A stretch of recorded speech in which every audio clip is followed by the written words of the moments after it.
Jelang pelantikan Presiden dan Wakil Presiden terpilih Prabowo Subianto dan Gibran Rakabuming Raka pada 20 Oktober mendatang, susunan dan penambahan pos kementerian di kabinet kian santer. Bahkan, Presiden terpilih Prabowo Subianto angkat suara soal kritik terhadap kabinetnya ke depan yang disebut bakal gemuk. Prabowo mengklaim pembentukan kabinet gemuk didasari sejumlah alasan. Salah satunya, ingin membentuk pemerintahan yang kuat sehingga terpaksa membentuk koalisi yang besar. Karena saya ingin membentuk pemerintahan persatuan nasional yang kuat. Terpaksa koalisinya besar. Nanti akan dibilang, kabinet Prabowo, kabinet gemuk. Banyak. Ya negara kita besar, Bung. Negara kita luasnya sama dengan Eropa. Eropa 27 negara. Kita satu negara. Merangkul. Semua kelompok harus ada perwakilan. Harus ada perwakilan dari Indonesia Timur, Indonesia Barat, Indonesia Tengah. Dari suku A, suku B. Harus ini Indonesia. Lantas, benarkah alasan kabinet gemuk Prabowo Gibran untuk mewujudkan pemerintahan kuat, ataukah sebaliknya, kabinet gemuk hanya sebatas politik akomodatif terhadap partai politik? Tim TV One mengabarkan. Sebenarnya mengenai format koalisi gemuk, hal ini juga sempat dikritisi ketika pemerintahan Presiden Jokowi. Koalisinya juga tidak kecil pemirsa, tidak ramping, cukup besar. Yang menjadi pertanyaan adalah ketika koalisi gemuk apa linear, ketika di legislatif akan mendukung semua kebijakan dari pemerintah atau juga eksekutif. Belum lagi sinkronisasi, bahkan juga tarik ulur kepentingan dengan partai politik.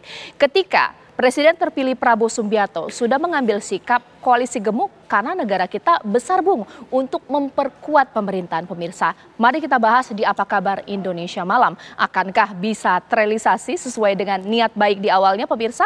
Dan di studio TV One ini sudah hadir pengamat politik kita Mas Agung Baskoro. Selamat malam. Assalamualaikum Mas Agung. Malam, Ya, saya akan menyapa 3 narasumber kita yang ini dalam proses ya, tapi yang saat ini sudah bisa saya tanya-tanya di malam hari ini adalah juru bicara dari Presiden terpilih Republik Indonesia, Bapak Prabowo Subianto, yakni Bang Daniel Ansar Simanjuntak. Selamat malam, Assalamualaikum Bang Daniel. Waalaikumsalam, Cak. Ya, Bang Daniel, bolehlah diterjemahkan kepada pemirsa TV One pernyataan dari Pak Prabowo mengenai negara kita besar, Bung, jadi kita butuh koalisi gemuk untuk memperkuat pemerintahan. Ini seperti apa sebenarnya?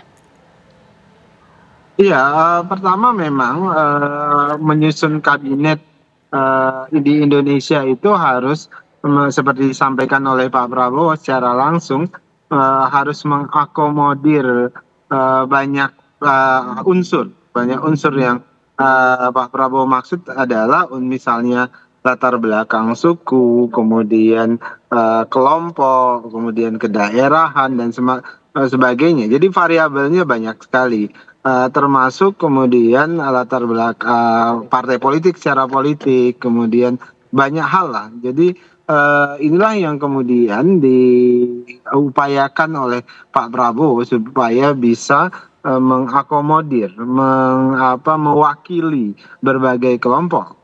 Istilah kami ini adalah kabinet yang nilai-nilai keindonesiaannya itu harus kental, nilai-nilai keindonesiaannya itu harus terlihat di wajah kabinet Pak Prabowo nanti.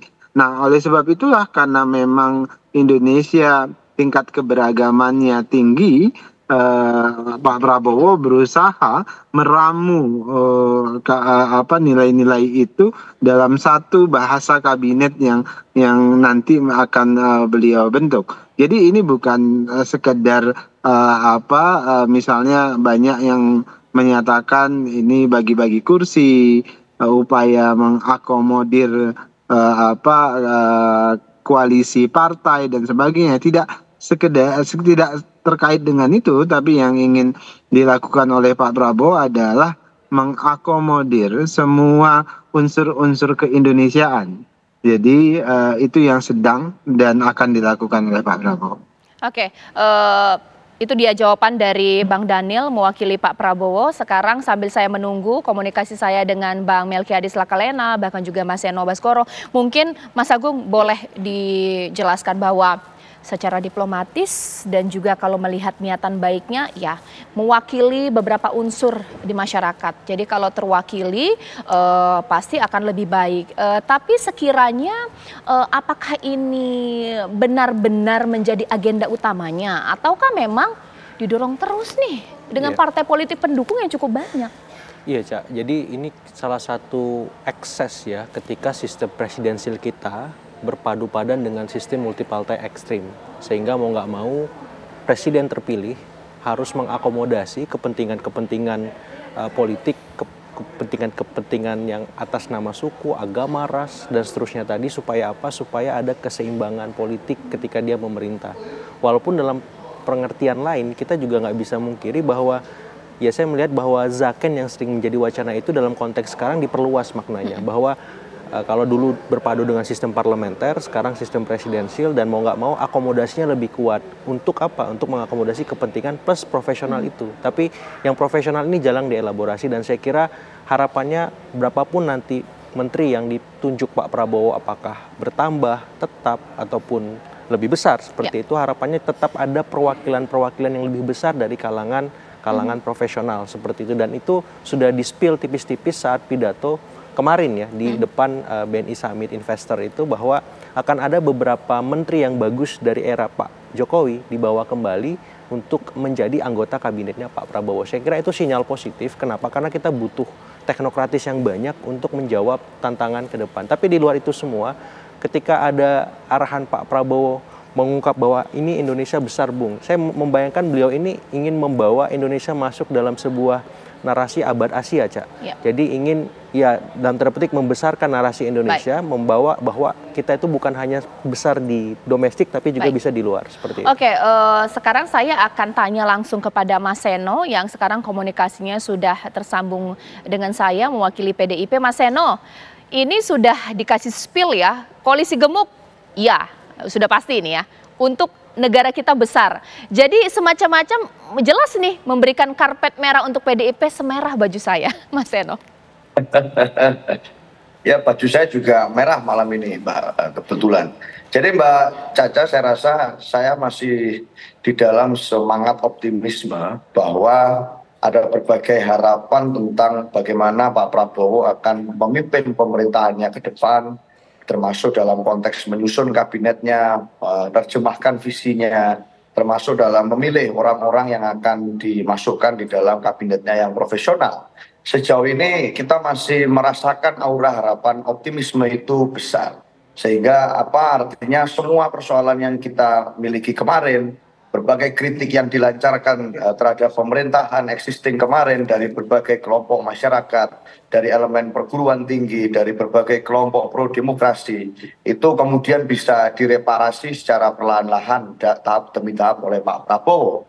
Oleh karena itu saya merasa bahwa kalau memang komitmen Pak Prabowo sejauh ini adalah memastikan agar pemerintahan ke depan dibangun tidak hanya berdasarkan persoalan bagi-bagi, tetapi lebih kepada bagaimana pengalaman profesional masing-masing tokoh, kompetensi, rekam jejak politik, termasuk juga bagaimana kemampuannya di dalam memastikan transisi pemerintah itu dapat berjalan dengan baik. Maka saya rasa saya optimis bahwa orang-orang yang dipilih pun juga akan menyesuaikan persoalan itu. Mengapa demikian? Karena buat kami saat kita melihat ke bawah bertemu dengan masyarakat Indonesia sejauh ini saya rasa tidak peduli kok mau menterinya berapa, mau jumlahnya berapa, apakah 34 atau 44. Yang penting adalah apakah itu bermanfaat untuk rakyat atau tidak. Jika ia bermanfaat untuk rakyat, maka rakyat pasti akan dapat mendukungnya. Jika tidak, saya rasa. Baik, nah Mas Seno boleh tanggapi? Boleh tanggapi Mas Agung apa pernyataan dari Mas Seno? Ya kalau saya lihat nada dan sinyalnya ini kayaknya positif, ada arahan PDIP merapat ya. Oke, makin kencang ya. Karena Mas Seno optimis, Mas Seno objektif, mendukung dan seterusnya. Dan saya melihat memang setelah kemarin Ibu Puan terpilih DPR, disambut Pak Muzani Ketua MPR, kemudian ada komunikasi yang intensif ke sini dan semua jubir-jubir PDIP itu semuanya sangat ramah, sangat asik ya. Saya melihat transisi kekuasaan dari eksekutif, kemudian legislatif, bahkan nanti ketika presiden dilantik maupun menteri dipilih, saya kira memang ada kans yang cukup menguat ya, PDIP merapat, dan ya ini menarik sinyal kepada publik harus terlibat, harus mengawasi, harus benar-benar aktif bersuara seperti itu, Cak. Oke, nah kalau niatan dari Pak Prabowo adalah koalisi gemuk untuk membuat pemerintahan kuat pasti sama dengan stabil, pemirsa. Tapi ada yang mengatakan bahwa koalisi gemuk pun tidak menjamin pemerintahan stabil. Justru partai politik akan tarik ulur nanti dengan presiden terpilih. Bahkan juga kemungkinan membentuk aliansi baru di dalam koalisi yang menyulitkan pemerintahan, khususnya presiden sesaat lagi.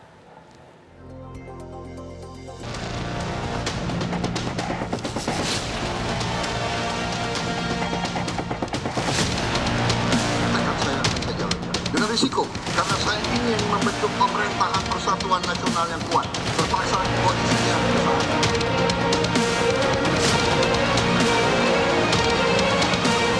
Negara kita besar, Bung.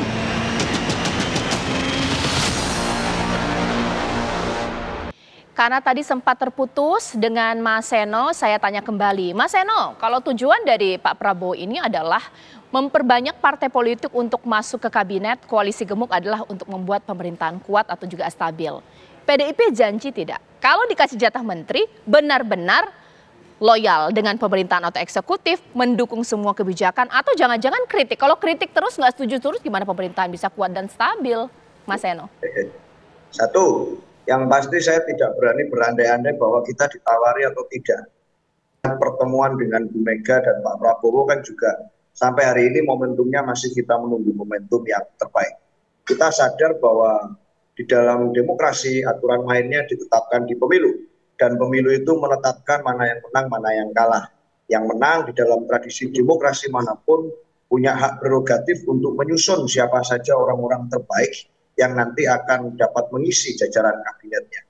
Kami menghormati hak prerogatif tersebut, sehingga kami tidak dalam posisi berandai-andai dan berharap bahwa akan terjadi suatu penawaran apapun terkait dengan posisi kekuasaan. Tetapi kita menyadari bahwa dalam posisi kekuasaan manapun, profesionalitas di dalam menyusun itu penting. Nah, PDI Perjuangan punya suatu tradisi politik dan rekam jejak politik yang sudah cukup banyak dalam mengarungi peristiwa politik, khususnya pasca reformasi.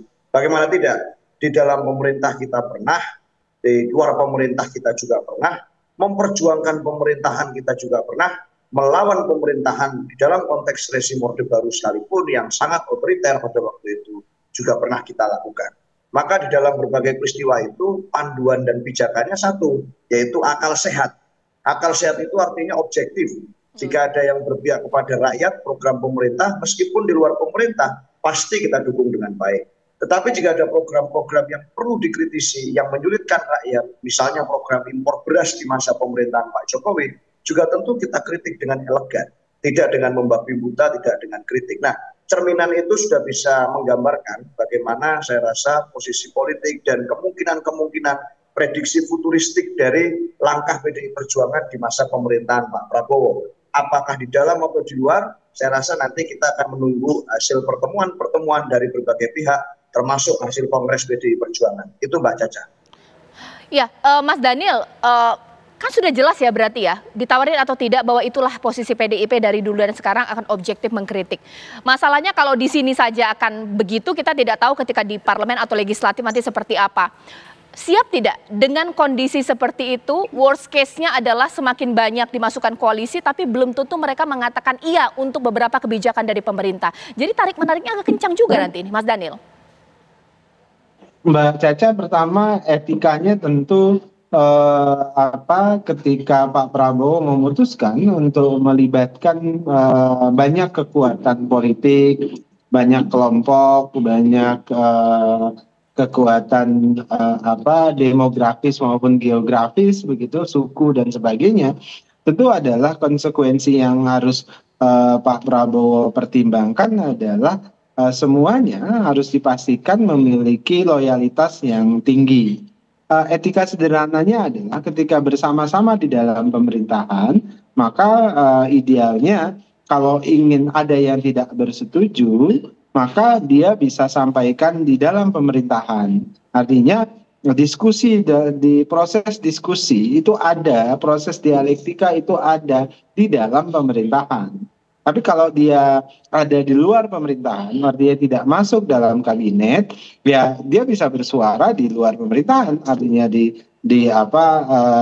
mengkritik dan sebagainya. Kalau di dalam pemerintahan tentu dialektika namanya, diskusi namanya, kritiknya pun di dalam, atau kalau saya sering menggunakan istilah kalau kita dekat, artinya di dalam satu kabinet, maka kita berbisik, marahnya pun berbisik. Tapi kalau kemudian kita jauh, silahkan berteriak. Itu kritik dari luar misalnya dan sebagainya. Itu etika yang harus dijaga. Kemudian ketiga, bagi Pak Prabowo, tadi misalnya Pak Prabowo di acara PKB menyampaikan dengan terang, saya memastikan semua partai politik yang bergabung dengan pemerintahan dan kabinet beliau itu harus dipastikan mereka mengirimkan kader-kader partai politik yang profesional di bidangnya sesuai yang dibutuhkan oleh Pak Prabowo, itu pertama. Kemudian kedua, Pak Prabowo tidak menginginkan ada menteri yang kemudian dibebankan oleh partai misalnya untuk mencari uang ketika menjadi anggota kabinet, karena Pak Prabowo ingin memastikan semua kader partai politik yang ada di kabinet Pak Prabowo itu bekerja sepenuhnya untuk kepentingan bangsa dan negara.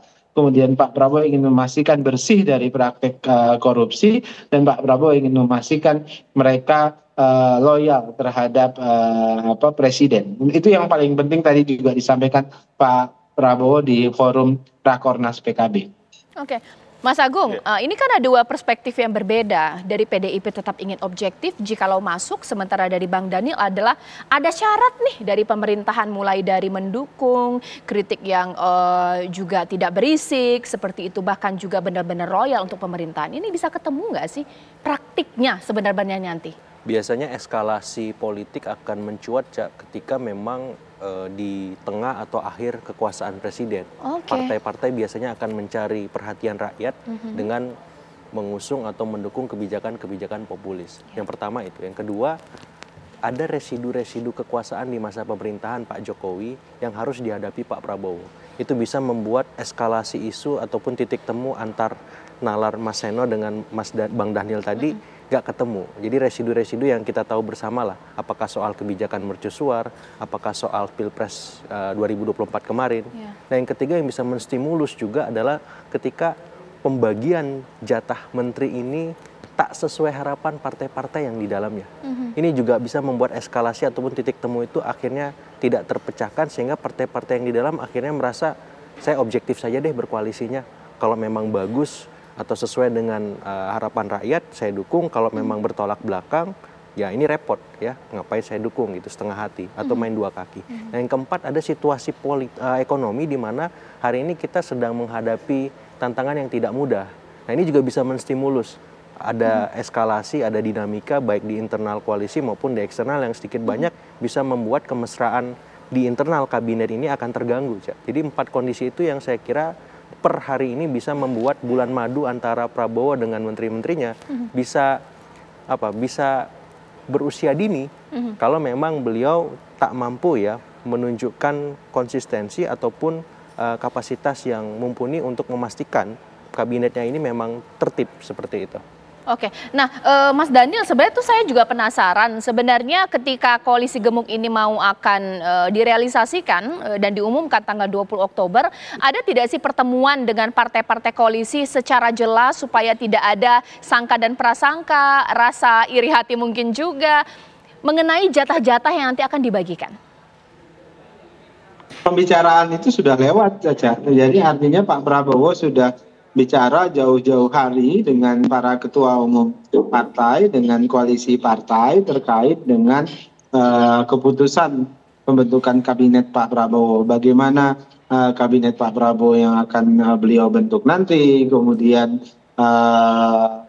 syarat-syarat apa yang Pak Prabowo sampaikan kepada partai politik, Pak Prabowo membutuhkan kader-kader partai politik seperti apa, itu semua sudah disampaikan oleh Pak Prabowo, dan semua partai politik paham betul terkait dengan apa yang sudah disampaikan Pak Prabowo selama ini, dan tentu semua partai politik pasti menerima keputusan-keputusan yang sudah dan akan diambil oleh Pak Prabowo. Yang jelas Pak Prabowo berusaha melakukan meramu kabinet ini sebagai kabinet yang rasa keindonesiaannya itu kuat, rasa profesionalismenya itu juga kuat. Kira-kira begitu saja. Oke, sebenarnya Mas Seno, kalau dari internal partai ini sudah sampai sejauh mana sih pembicaraan untuk masuk ke koalisi atau tidak? Mengingat ini sudah tanggal berapa ya Mas Seno, dan PDIP belum memutuskan langkah seperti apa ini? Bolehlah diberikan bocorannya.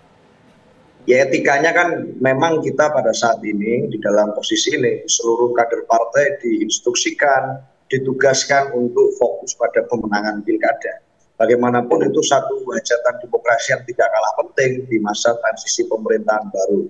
Tetapi saya menyadari betul bahwa ada suasana kebatinan tentu saja yang terbangun dalam konteks bagaimana memandang pemerintahan baru ke depan. Dan dalam konteks pertemuan Bu Mega dan Pak Prabowo, sebenarnya suasana kebatinannya satu suara. Seluruh kader partai, seluruh struktur partai dari berbagai tingkatan mendukung pertemuan ini terlaksana dengan baik dan lancar. Karena kita sadar bahwa beliau berdua adalah negarawan, yang satu pemenang pemilu legislatif dan yang satu adalah pemenang pemilu eksekutif. Yang ini akan turut menentukan bagaimana komitmen-komitmen PDI Perjuangan selama ini terhadap isu geopolitik, isu kerakyatan, isu pemerintahan dan pelayanan kepada publik. Ini yang menjadi penting buat kami untuk bisa mendukung pertemuan ini terlaksana dengan baik. Persoalan bergabung atau tidak, kami menyadari betul bahwa itu tidak bisa dilakukan suatu keputusan yang tergesa-gesa. Untuk bertemu saja dengan Pak Prabowo, untuk merancang suatu pertemuan antara Bu Mega dan Pak Prabowo, ada suatu kontemplasi panjang dari Bu Ketua Umum untuk bersama-sama menentukan timing yang tepat, menyocokkan jadwal dengan Pak Prabowo, mencari waktu yang tepat di tengah kesibukan masing-masing tokoh, sekaligus mempersiapkan segala sesuatu yang akan dibicarakan sebagai topik di dalam pertemuan, agar tidak hanya berhenti sebagai pertemuan, tetapi ada makna lebih dalam. Ini kontemplasi Bu Mega saja panjang sekali. Saya membayangkan bagaimana dengan kontemplasi dalam konteks masuk dalam pemerintah atau tidak. Ada berbagai aspirasi di sana yang harus dihargai, ada berbagai kelompok yang kemudian harus didengarkan pendapatnya, yang ini tentu membutuhkan proses dan waktu untuk kita berbicara bergabung. Karena saya rasa ketika PDI Perjuangan di dalam mendukung pemerintahan atau kemudian memutuskan untuk menghargai peran masing-masing berada di luar pemerintahan, kita pasti akan all out setelah kita dapat satu suara, menyatukan, menyamakan persepsi, frekuensi, dan aspirasi di dalam tengah-tengah teman-teman yang ikut memberikan pendapat. Setelah keputusan diambil, PDI Perjuangan punya tradisi berpolitik yang tegak lurus. Artinya pasti akan all out dalam konsekuensi keputusan-keputusan yang dibuat. Oleh karena itu butuh waktu untuk itu. Dan dalam konteks ini saya rasa panduannya tetap sama, yaitu akal sehat. Ini tinggal menunggu waktu saja sebelum nanti keputusannya kami ambil, Mbak Caca. Baik, sesaat lagi mungkin kita nanti akan men-challenge kepada seluruh narasumber ini adalah bahwa memang ketika niatannya adalah membentuk pemerintahan yang besar, bahkan juga stabil pemirsa dengan ada koalisi gemuk ini bisa menjamin soliditas tidak sih pemirsa? Mengingat partai politik punya platform yang berbeda pemirsa, sesaat lagi.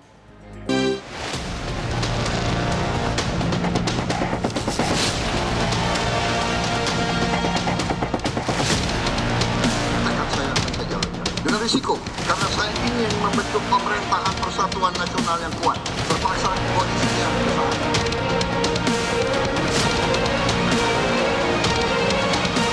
Ini negara kita besar, Bung.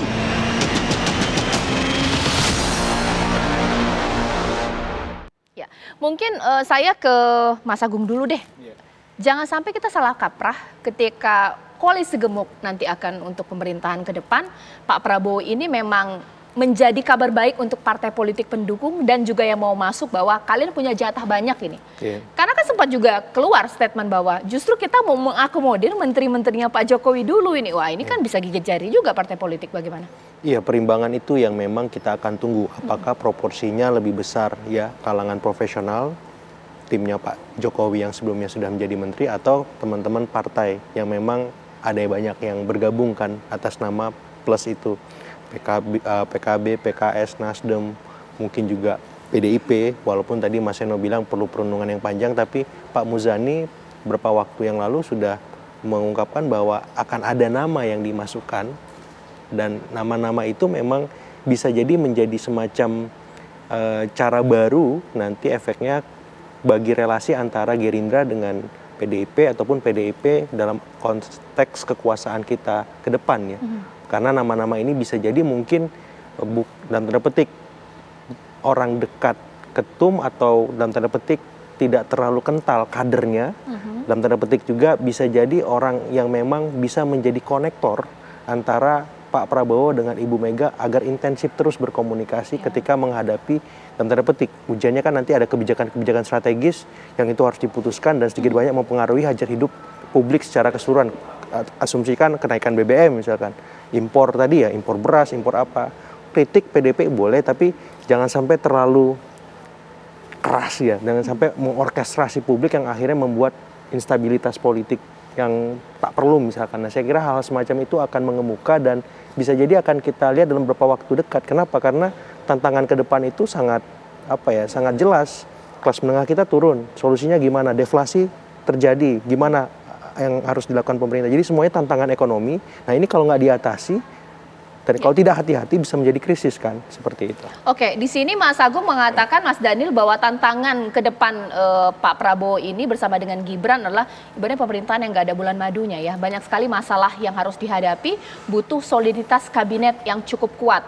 Mengingat ada beberapa banyak kelompok yang mau diakomodir, menteri-menterinya Pak Jokowi dulu, kabinetnya isinya adalah partai politik pendukung pemerintah atau pendukung Pak Prabowo Gibran ketika kampanye tahun 2024 ini, yang baru newcomer seperti PDIP jikalau masuk, ini yakin tidak bisa dijaga soliditasnya, Bang Daniel? Mbak Caca, kelebihan Pak Prabowo yang saya ketahui adalah meramu semua perbedaan, meramu semua latar belakang, meramu semua kepentingan.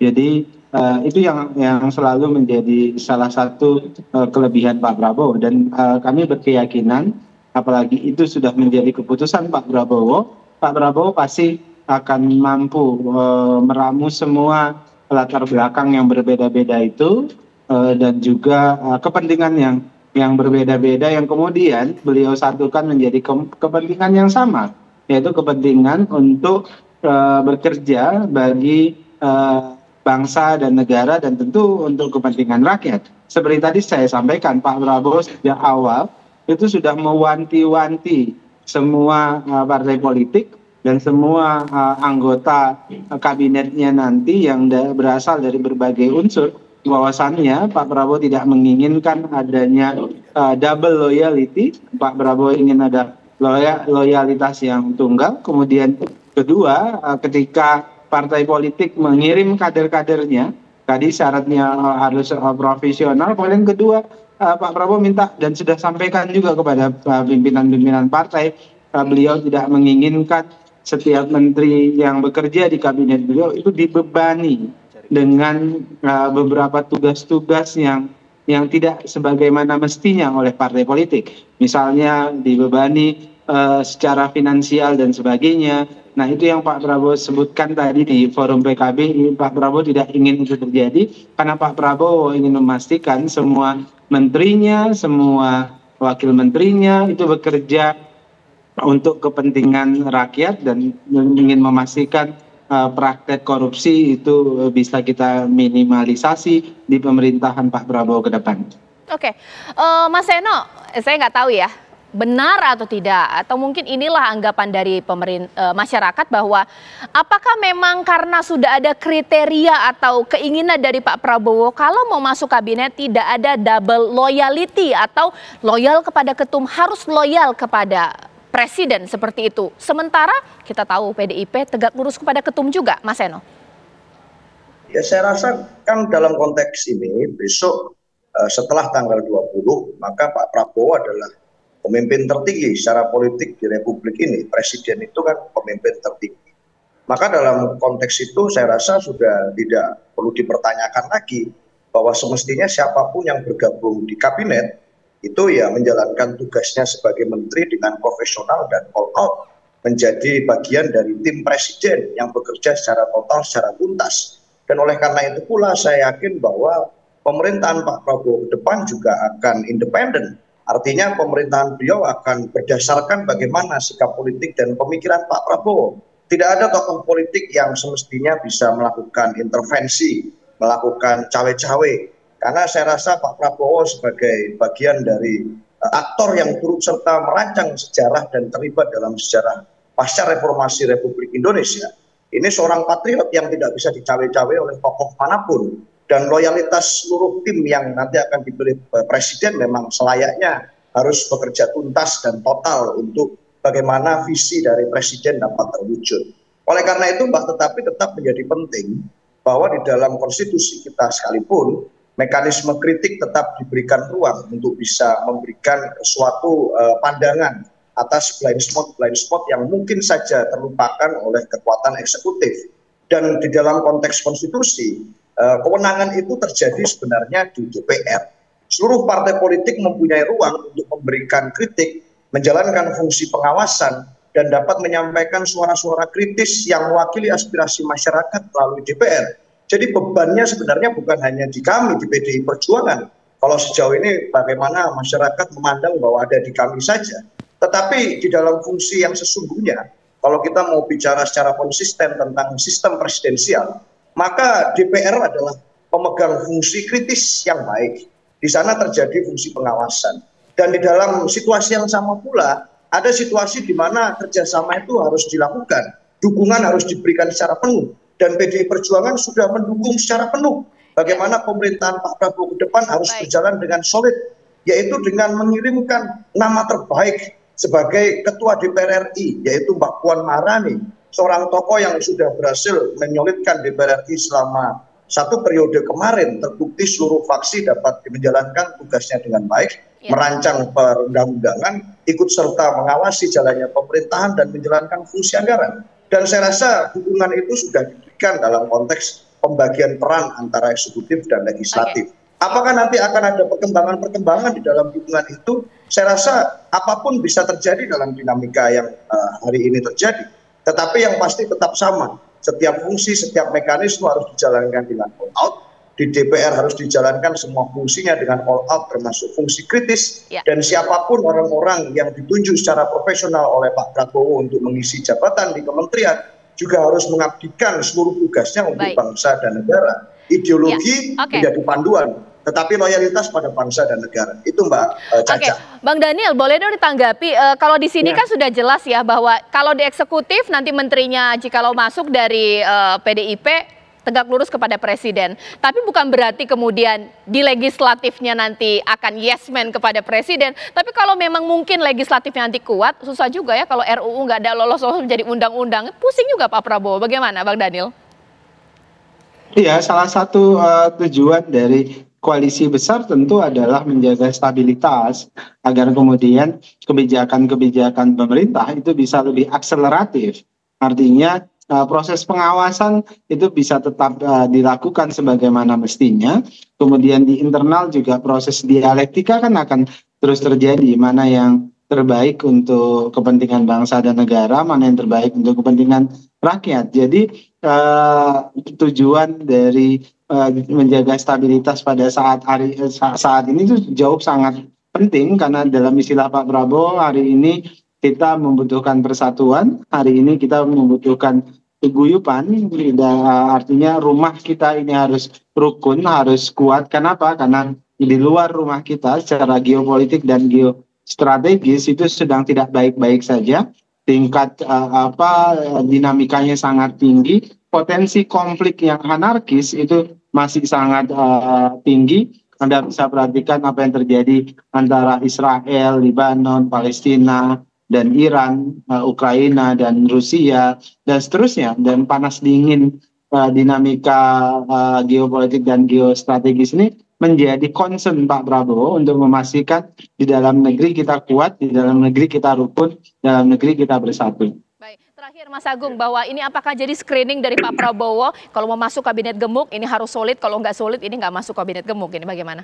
Ya, Bisa saja, tapi saya ingin menegaskan bahwa ada 41% secara kuantitatif pendukungnya Mas Ganjar dan Mas Anies yang perlu kanal secara resmi di parlemen kita.